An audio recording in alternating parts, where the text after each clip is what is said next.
Assalamualaikum warahmatullahi wabarakatuh. Salam sejahtera untuk kita semua. Om Swastiastu. Saya Rahman Dhani SPD, peserta PPG dalam jabatan angkatan keempat Universitas PGRI Adibuana Surabaya. Kali ini saya akan melaksanakan PPL 3 di SMP Negeri 3 Batui dengan materi dinamika perwujudan Pancasila sebagai dasar negara dan pandangan hidup bangsa. Selamat menyaksikan. Wabarakatuh anak-anak. Waalaikumsalam warahmatullahi wabarakatuh. Alhamdulillah ya anak-anak sekalian, kita kembali lagi ya dipertemukan meskipun dalam suasana tatap maya, namun saya harapkan anak-anak sekalian tidak mengurangi semangat kita untuk belajar ya. Ayo pimpin dulu doanya nak. Kita mulai pelajaran.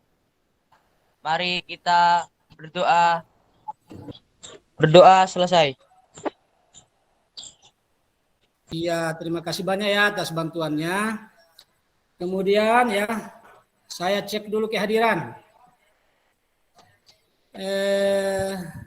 Dia Ayu. Hadir, Pak. Oke. Nevi Susilawati. Hadir, Pak. Masari.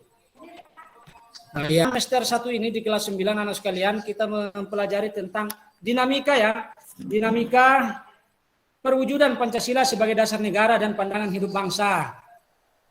Harapan saya mudah-mudahan ya anak sekalian setelah mempelajari materi ini ada perubahan dari tingkah laku maupun perbuatan ya yang mengarah pada pengamalan nilai-nilai Pancasila. Kemudian dalam pertemuan ini perlu saya sampaikan juga anak sekalian, ada beberapa penilaian, teknik penilaian, di antaranya kemudian pengetahuan, penilaian keterampilan. Penilaian keterampilan ini dalam hal ini nanti sebentar dalam proses pembelajaran kita anak sekalian bertanya ya, cara menjawabnya itu perlu saya nilai ya, supaya menjadi bahan penilaian kita nanti ke depannya. Kemudian anak sekalian kita sebelumnya kita menyanyi dulu ya sebelum masuk materi. Menyanyi tentang lagu nasional. Nah, sebentar ya saya putar dulu.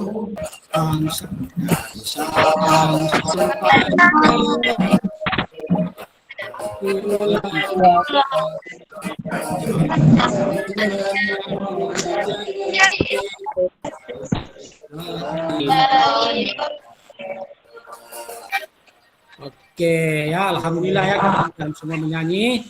Mudah-mudahan dengan apa yang kita lakukan menambah ya semangat nasionalisme kita.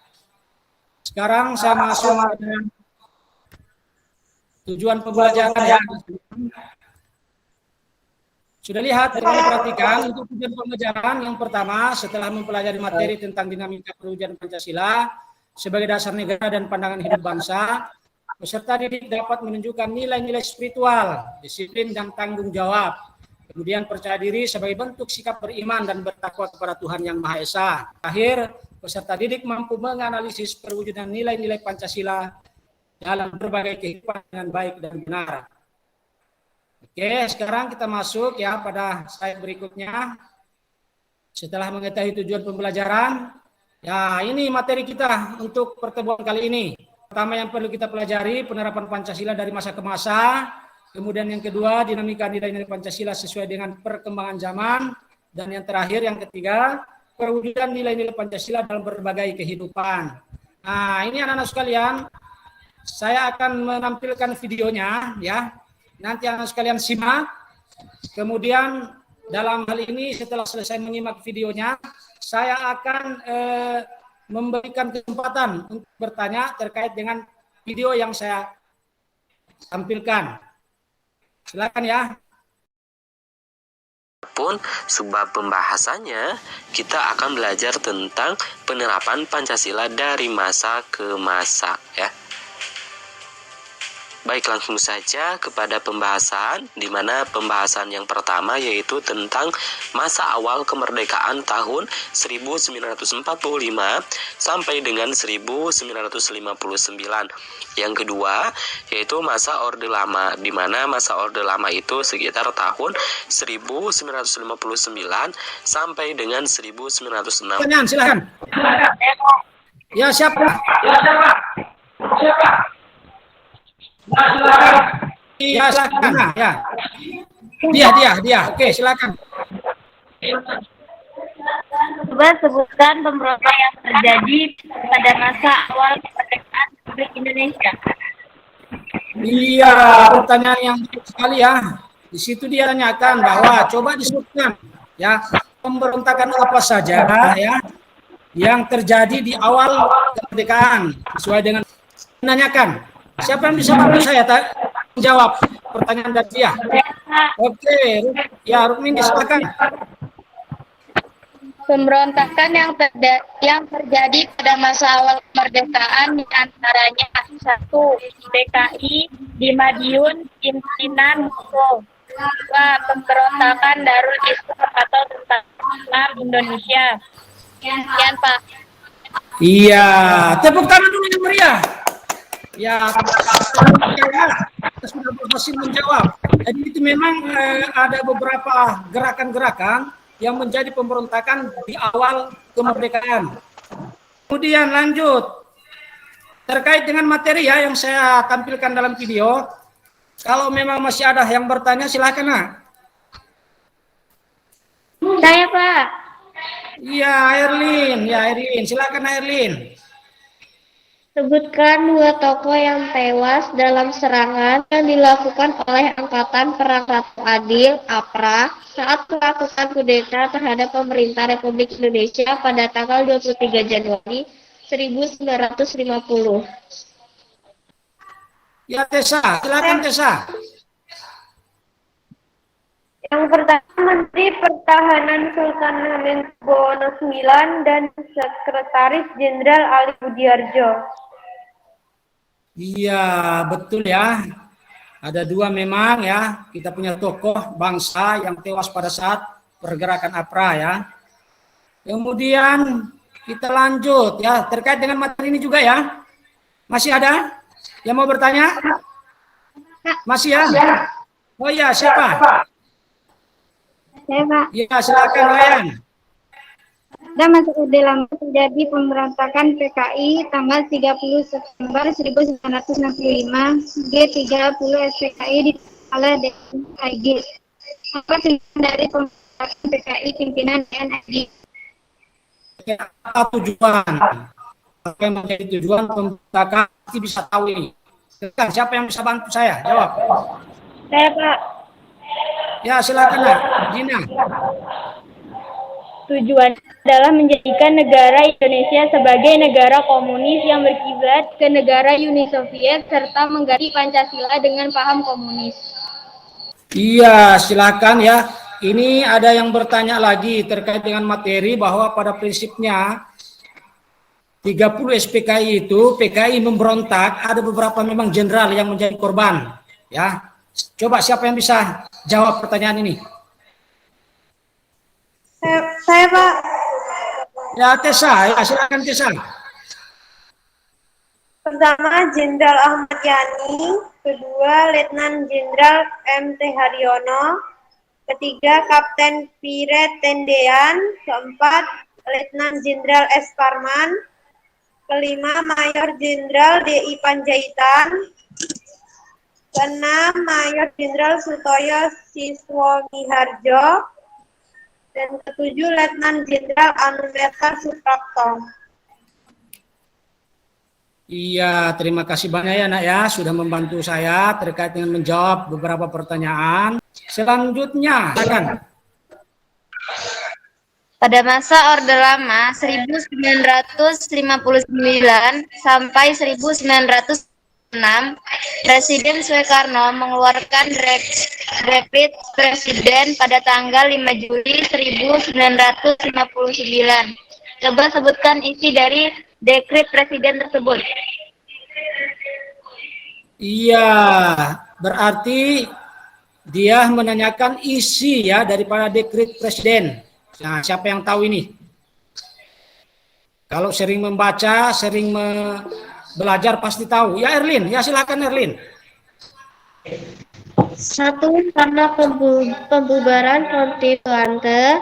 Dua, berlakunya kembali Undang-Undang Dasar 1945 dan tidak berlakunya Undang-Undang Dasar 1950. Tiga, pembentukan Majelis Permusyawaratan Rakyat Sementara MPRS dan Dewan Penasehat Agung DPA. Iya, jadi itulah 3 ya. Nah, pertanyaan terakhir, kita batasi saja ya pertanyaan terakhir. Siapa yang mau menanyakan terkait dengan video yang kita sudah saksikan tadi? Ayo. Saya Pak. Ya, silakan. Ya, Leti. Ya, silakan. Coba sebutkan penyimpangan yang paling mendasar yang terjadi pada masa reformasi.